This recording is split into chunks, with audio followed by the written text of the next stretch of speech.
हरियाणा देख रहे हैं आप और मैं हूं आपके साथ ज्योति। चलिए शुरुआत करेंगे खबरों के विस्तार में। भगवान विष्णु के छठे अवतार भगवान परशुराम जयंती को लेकर के मुख्यमंत्री नायब सैनी ने सभी प्रदेशवासियों को हार्दिक शुभकामनाएं दी।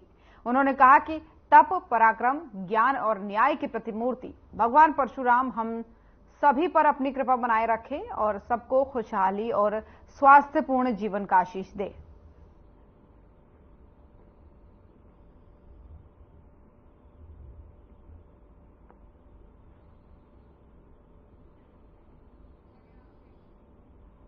बीजेपी के राष्ट्रीय अध्यक्ष जेपी नड्डा हरियाणा के दौरे पर हैं। इस दौरान उन्होंने पंचकूला के पंचकमल में हरियाणा लोकसभा चुनाव को लेकर बैठक की है, जिसमें सीएम नायब सिंह सैनी, पूर्व सीएम मनोहर लाल, लोकसभा प्रभारी सतीश पुनिया, संगठन मंत्री फणींद्र नाथ शर्मा समेत लोकसभा संयोजक सुभाष बराला भी मौजूद हुए। वहीं आपको बता दें, बैठक में जेपी नड्डा ने हरियाणा की सभी 10 लोकसभा सीटों का फीडबैक लिया और आगामी रोड मैप पर भी चर्चा की।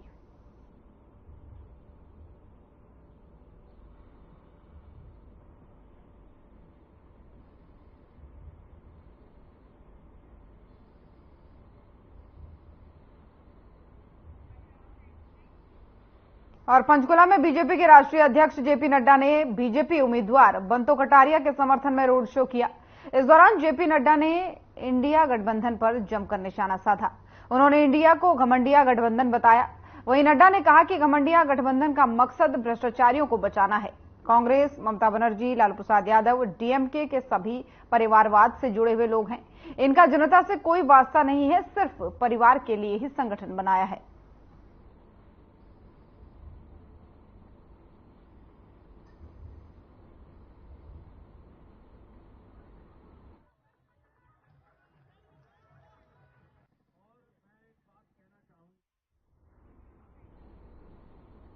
और हरियाणा में राजनीतिक सरगर्मियां अपने चरम पर हैं। अब मतदान के लिए महज कुछ ही दिन बाकी हैं, जिसको लेकर के अब हर प्रत्याशी चुनाव प्रचार में जुटा हुआ है।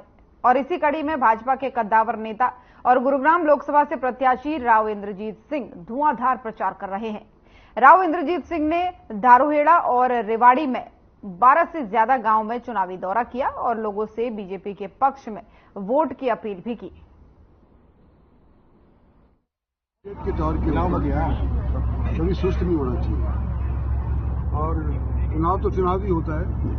तो मैं अपनी तरफ से पूरा प्रयास कर रहा हूँ, लोगों का सहयोग मांग रहा हूँ और मुझे सहयोग मिल भी रहा है छत्तीस बिरादरी का। आज के दिन मैं ये सोच रहा हूँ कि अगर यही हम रफ्तार अगर मापते रहे तो आने वाले समय के अंदर शायद इस लोकसभा क्षेत्र से सबसे रिकॉर्ड मतों से जीत। एक आरक्षण खत्म करने की बात है, जैसे आपने स्टेज से भी कहा, एक समुदाय की तो गलत किया जो दे रहे हैं, बाकी जो जाति से आरक्षण चल रहा है। देखो, संविधान के साथ हम बिल्कुल छेड़छाड़ नहीं करेंगे।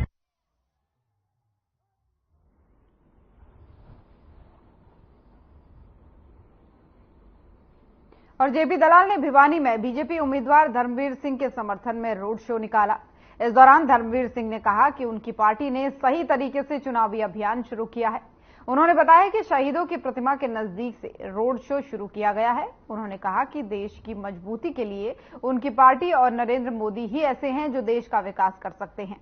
देश चाहता है कि देश मजबूती से आगे बढ़े। इसी के साथ ही कैबिनेट मंत्री जेपी दलाल ने कहा कि प्रधानमंत्री ने देश को आगे बढ़ाने के लिए कई कार्य किए हैं।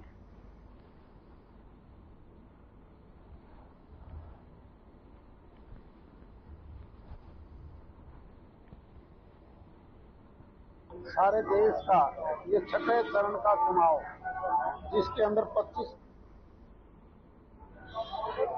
सही मायने में तो आज से ही चुनाव प्रचार शुरू हुआ है।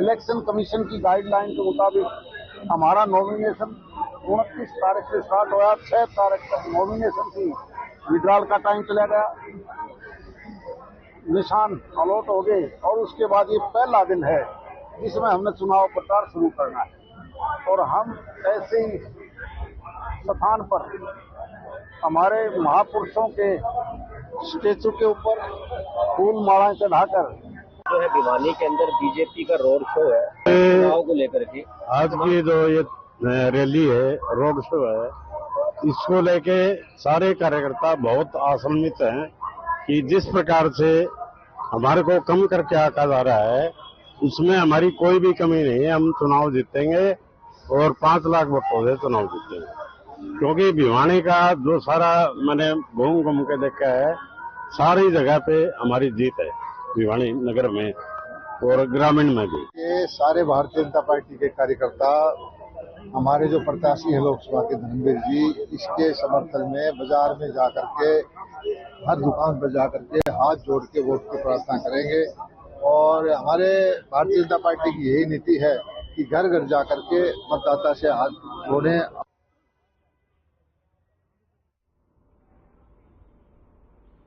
और केंद्रीय राज्य मंत्री कृष्णपाल गुर्जर ने गुदराना गांव में चुनावी जनसभा के दौरान मोदी की गारंटी को लेकर कहा कि हमारा देश विकसित देश है और पिछले 10 वर्ष में के दौरान फरीदाबाद लोकसभा क्षेत्र में इतना विकास कार्य हुआ जो आज तक कहीं नहीं हो पाया। मेरे द्वारा किए गए विकास कार्यों पर कोई भी आरोप लगा ही नहीं सकता। कांग्रेस के कार्यकाल में हजारों करोड़ों रुपए के घोटाले आए दिन हुआ करते थे। देश की रक्षा करने वाले सैनिकों पर पहले पत्थरबाजी करके सैनिकों का मनोबल गिरा दिया जाता था। हमारे देश के सैनिक पिछली सरकारों में कुछ नहीं कर पाते थे, लेकिन आज मोदी की सरकार है और सभी देश के सैनिकों को मुंहतोड़ जवाब देने का आदेश भी दिया गया है। मोदी के आने के बाद कि सेना के जवान के मुंह पे थूक कर पत्थर चला दे, बंद हो गया सब, क्योंकि उनको सह मिलती थी कांग्रेस की। आज मोदी की सरकार है, कहते दिल्ली से आदेश लेने की जरूरत नहीं है। अगर पाकिस्तान से 10 गोले चलते हैं तो तुम 100 गोले चलाना, कोई रोकने वाला नहीं। अगर सैनिक के मुंह पर कोई कश्मीर में थूकता पत्थर फेंकता है तो उसका इलाज कर देना। आज वही कश्मीर है, वही सेना है, वही लोग हैं, ये अंतर क्यों आया? और कांग्रेस के राज्यसभा सांसद दीपेंद्र हुड्डा ने दावा किया है कि लोकसभा चुनाव परिणाम आने के बाद हरियाणा में कई अन्य विधायक कांग्रेस के पाले में खड़े मिलेंगे। उन्होंने एक बार फिर हरियाणा की बीजेपी सरकार के अल्पमत में होने की बात कही।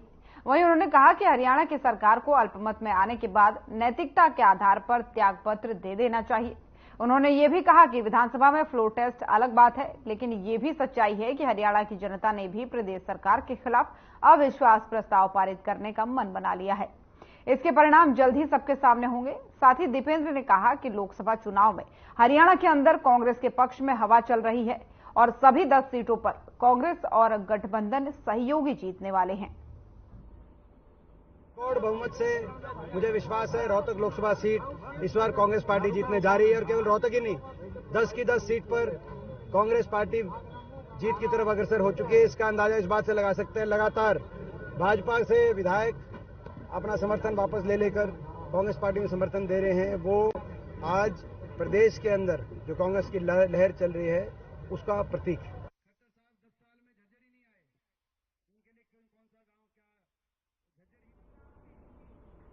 और बीबी बत्रा और आफ्ताब अहमद ने प्रेस कॉन्फ्रेंस की है।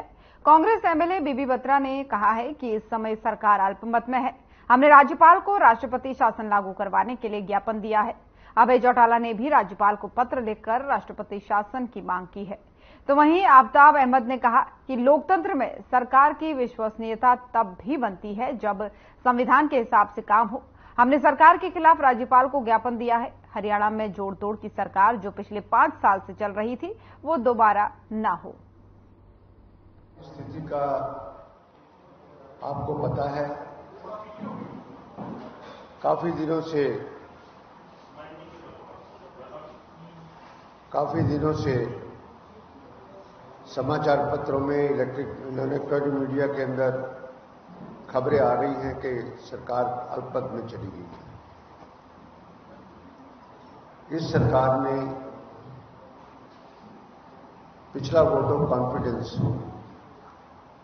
13 मार्च को ऑब्टेन किया था, जिसमें जेजेपी और एक विधायक बलराज कुंडू ने उसमें पार्टिसिपेट नहीं किया था, उन्होंने अब्सटेन किया था।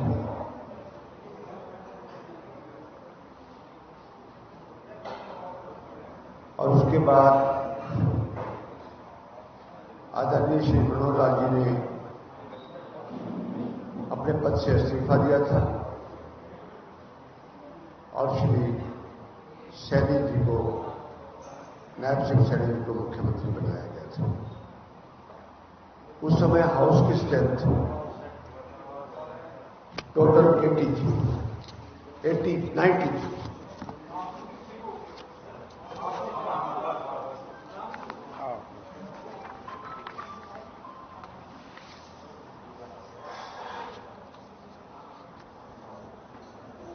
दो सीटें वेकेंट हो गई। श्री मनोहर लाल जी ने इस्तीफा दे दिया और रंजीत सिंह जी का इस्तीफा पिछले दिनों एक्सेप्ट हो गया। इस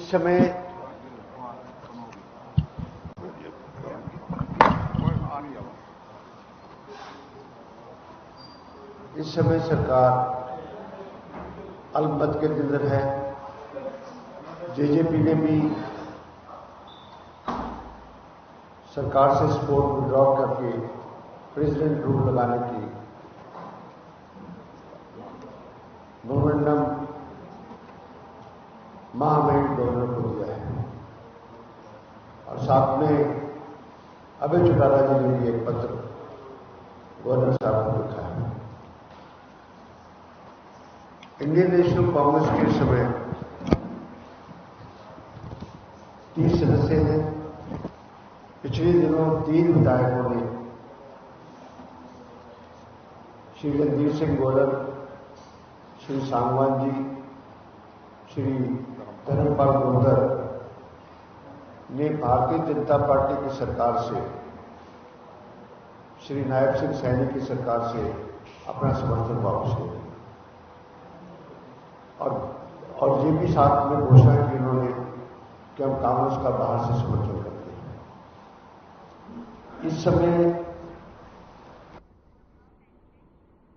और फरीदाबाद लोकसभा से कांग्रेस पार्टी के उम्मीदवार महेंद्र प्रताप ने कार्यकर्ताओं को संबोधित किया और संबोधित करते हुए कहा कि भारतीय जनता पार्टी ने अपने कार्यकाल में कोई भी एक ऐसा विकास का काम नहीं किया जिसमें आमजन और लोगों का फायदा हुआ हो।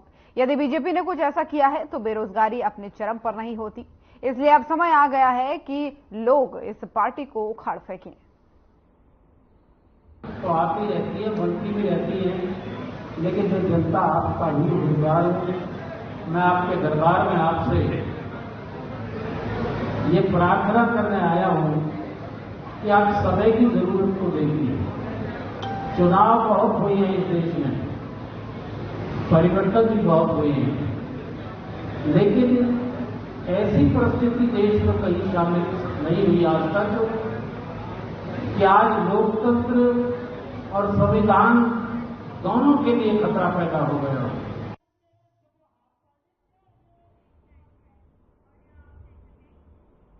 और निर्दलीय विधायक बलराज कुंडू ने प्रदेश में चल रही सियासी उथल-पुथल के बीच हरियाणा के गवर्नर को चिट्ठी लिखी है।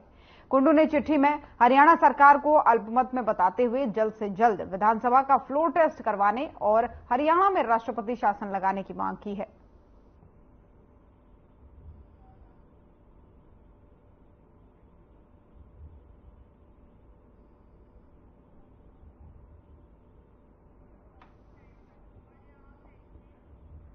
और हिसार लोकसभा सीट की जेजेपी उम्मीदवार नैना चौटाला के काफिले पर हमला किया गया।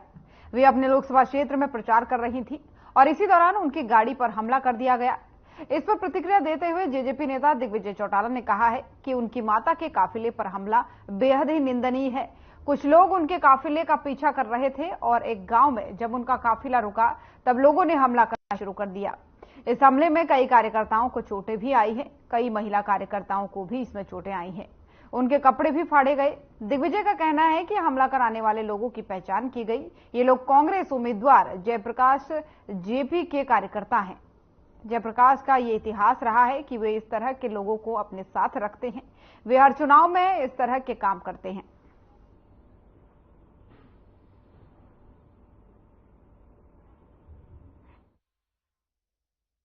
मुझे अभी खबर मिली है कि मेरी माताजी और जेजेपी पार्टी के प्रत्याशी श्रीमती नैना सिंह चौटाला जी के काफिले पर बदमाशों ने हमला कर दिया है, पत्थरबाजी की है और इसमें कार्यकर्ताओं को और उनके स्टाफ को गंभीर चोटें आई हैं। ये इतना गंभीर विषय है। ये जो लोग बताए जा रहे हैं, ये जिस गांव में हमला हुआ उस गांव से संबंधित नहीं है, नजदीक के गांव से ये आए हैं और ये काफी देर से चेज करते रहे काफिले को और एक गांव में आके इन्हें हड़दम बाजी की।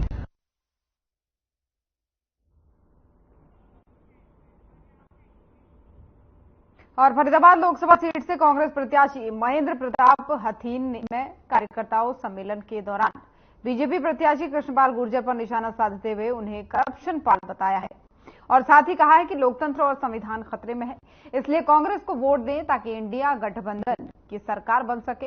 अब की बार बीजेपी के जुमलों से बचें ताकि देश में अमन और भाईचारा बना रहे।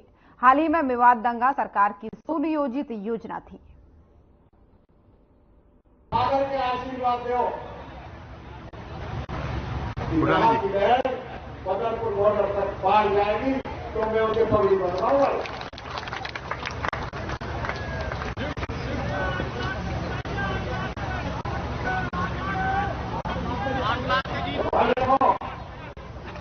दो चीजें इसमें, फरीदाबाद में 16 लाख वोट है, फरीदाबाद शहर में, और पलवल जिले में 8 लाख 8.5 लाख लोग हैं, लेकिन वो शहरी लोग हैं। गठबंधन के उम्मीदवार के रूप में आया, लेकिन इससे भी अधिक वास्तविकता ये है, हर्ष कुमार जी ने इसकी तरफ इशारा भी किया है।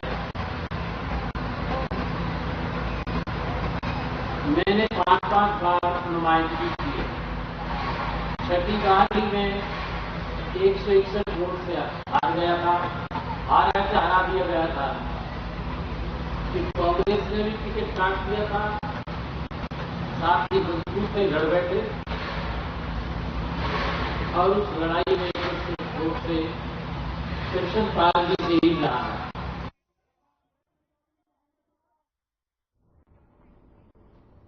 और इंडियन नेशनल लोकदल के पूर्व प्रदेश अध्यक्ष और पूर्व विधायक नफे सिंह राठी की हत्या के बाद से उनके परिजनों और पार्टी कार्यकर्ताओं ने मामले की सीबीआई जांच की मांग की थी, जिसके बाद से सरकार ने ये केस सीबीआई को ट्रांसफर भी कर दिया था। अब सीबीआई आपको बता दें, एक तरफ जहां पीड़ित परिवार के सदस्यों से बातचीत की है सीबीआई ने, तो वहीं बहादुरगढ़ के लाइनपार थाने में जाकर के पुलिस से भी अब तक की गई जांच का पूरा ब्यौरा मांगा है।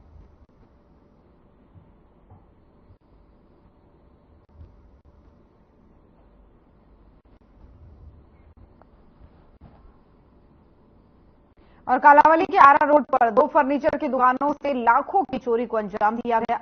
वारदात सीसीटीवी में कैद हो गई। सूचना मिलने पर पुलिस और सीआईए की टीम मौके पर पहुंची। पुलिस सीसीटीवी फुटेज को फिलहाल खंगाल रही है।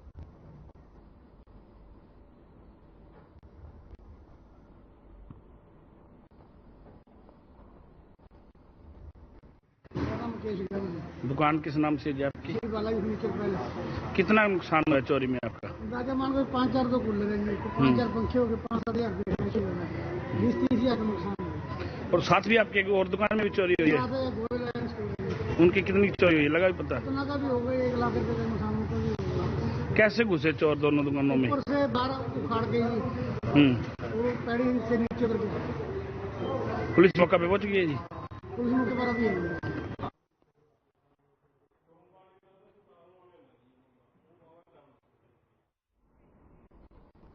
और पूर्व गृह मंत्री अनिल विज ने कांग्रेस नेता कांतिलाल भूरिया के बयान का पलटवार किया है। अनिल विज ने कांग्रेस पर तंज कसते हुए कहा कि कांग्रेस की कोई विचारधारा नहीं है। कांग्रेस नेता इंदिरा गांधी ने इमरजेंसी में जबरदस्ती लोगों के ऑपरेशन कर फैमिली प्लानिंग करवाई और अब ये कह रहे हैं कि 2 बीवियां रख लो। वहीं मणिशंकर अय्यर को पाकिस्तान के बजाय भारत पर भरोसा करने की नसीहत दी है।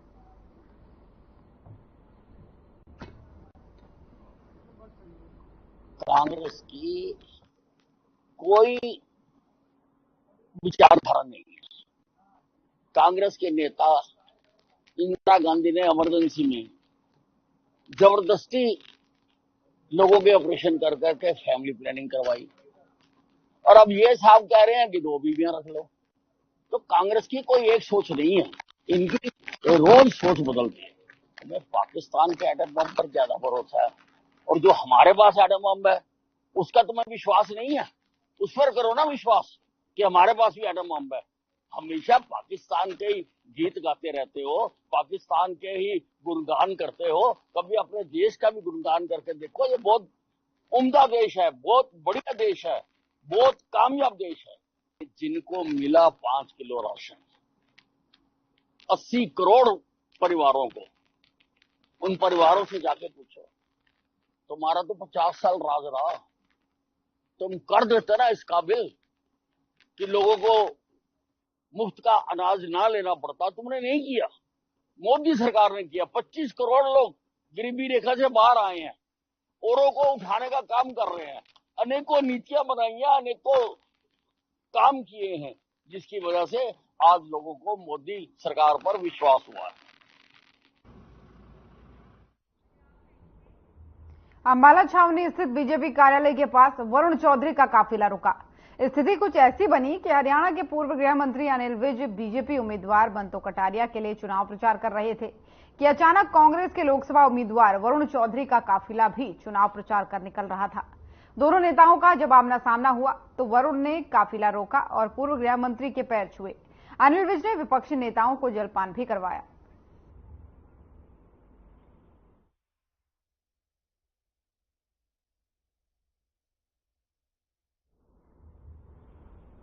तो अंबाला की ये तस्वीरें हैं जहां पर पूर्व गृह मंत्री अनिल विज बीजेपी प्रत्याशी बंतो कटारिया के समर्थन के लिए यहां पर पहुंचे थे, तो वहीं विपक्षी नेता वरुण का भी काफिला यहां से गुजर रहा था। इस दौरान भाईचारे की ये तस्वीरें देखने को मिली। हरियाणा में 25 मई को लोकसभा चुनाव होने हैं, लेकिन उससे पहले बीजेपी सरकार की मुश्किलें बढ़ती नजर आ रही हैं।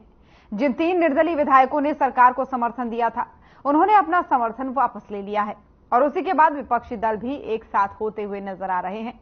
वहीं जेजेपी पार्टी के महासचिव दिग्विजय चौटाला ने कहा कि ये सरकार बनाने का हमारे पास सुनहरा मौका है, हम व्हीप के साथ साथ लिखित में भी देने को तैयार है। भूपेंद्र सिंह हुड्डा अपने 3 और 3 निर्दलीय विधायक तैयार रखें। दुष्यंत चौटाला के पास 10 विधायक हैं, वो पूरी तरह से तैयार हैं।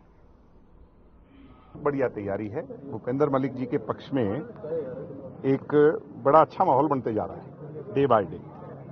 कल इनके प्रोग्राम में देख रहा था, आजकल सोशल मीडिया से देखते हैं, और आधी रात को दुष्यंत जी इनके समर्थन में जब आए तो सैकड़ों हजारों लोग गांव में रात रात को जुट गए। अभी भी आप देख रहे हो शाहपुर गांव में कितनी भीड़ है, पहला ही हमारा प्रोग्राम है, तो बड़ा अच्छा लोगों में वो है। अब 15 तारीख के आसपास पता चलेगा कि वो कैसे आगे बढ़ता है। मैं ये मानता हूं कि इनकी जीत तो निश्चित है, उसको 25 तारीख को मोहर लगा करके सुनिश्चित लोग करेंगे और बहुत अच्छा माहौल है। दिग्विजय जी, हुड्डा जी को कहां देख रहे हैं? सरकार हमारा तो खुला ऑफर है भाई, वो तो लिखित में दे। हाँ, लिखित दे देंगे, कौन रोक रहा है? लिखित मैं कह रहा हूं हम अपना व्हिप जारी करके लिखित में दे देंगे। बहुत अच्छा रुझान है, बहुत बढ़िया दौर है। इतनी गर्मी के अंदर इतनी भीड़ निकल के आ रही है, लोगों का भरपूर समर्थन भूपेंद्र मलिक जी को मिल रहा है। अब कैंडिडेट को किस तरीके से देखते थे? कैंडिडेट एक तो बाहरी है, एक आदमी को आजमा चुकी है जनता, भूपेंद्र मलिक को आजमाएगी। पूरा भरोसा है कि अपने को मौका देगी, किसान के बेटे को मौका देगी निश्चित तौर पर। कल भूपेंद्र हुड्डा सोनीपत में थे, उन्होंने कहा कि राज्यपाल से मिलने के लिए दुष्यंत। हाँ, तो अब चिट्ठी लिख दी हमने, तो अब तो उनका काम है, आगे बुलाओ। आज वो कह रहे हैं कि अब मैं चंडीगढ़ लेके जाता हूं, वो तो बेतुकी सी बात है। पहले विधानसभा का सेशन कॉल करो, फिर हम इकट्ठे करेंगे अपने साथ। पुलिस महानिदेशक शत्रुजीत कपूर ने पुलिस ट्रेनिंग सेंटर सुनारिया के पीओपी ग्राउंड में आयोजित एक्स सर्विसमैन के रिक्रूटमेंट के basic course batch number S14 की पासिंग आउट परेड का निरीक्षण किया। इस दौरान उन्होंने उपस्थित पत्रकारों को संबोधित करते हुए कहा कि पुलिस प्रशिक्षण केंद्र से लगभग 450 से भी अधिक एक्स सर्विसमैन पुलिस जवान की ट्रेनिंग लेकर पुलिस फोर्स में भर्ती हुए हैं। पुलिस विभाग लोकसभा आम चुनाव 2024 स्वतंत्र, निष्पक्ष और शांतिपूर्ण ढंग से संपन्न करवाने के लिए वचनबद्ध है। इसके लिए विभाग के पास पर्याप्त पुलिस बल है। के लगभग हमारे एक्स सर्विसमैन सिपाही हमारे पुलिस परिवार में शामिल हुए हैं अपना ट्रेनिंग कंप्लीट करके, और ये बहुत अच्छे मौके पर एडिशन हुई है, क्योंकि अब इलेक्शन भी हैं और इलेक्शन की बड़ी जिम्मेदारी हरियाणा पुलिस के ऊपर है और इस मौके पर मैक्सिमम फोर्स की आवश्यकता पड़ती है। तो इन सभी का आज ट्रेनिंग पूरी करने पर हमें बहुत लाभ होने वाला है।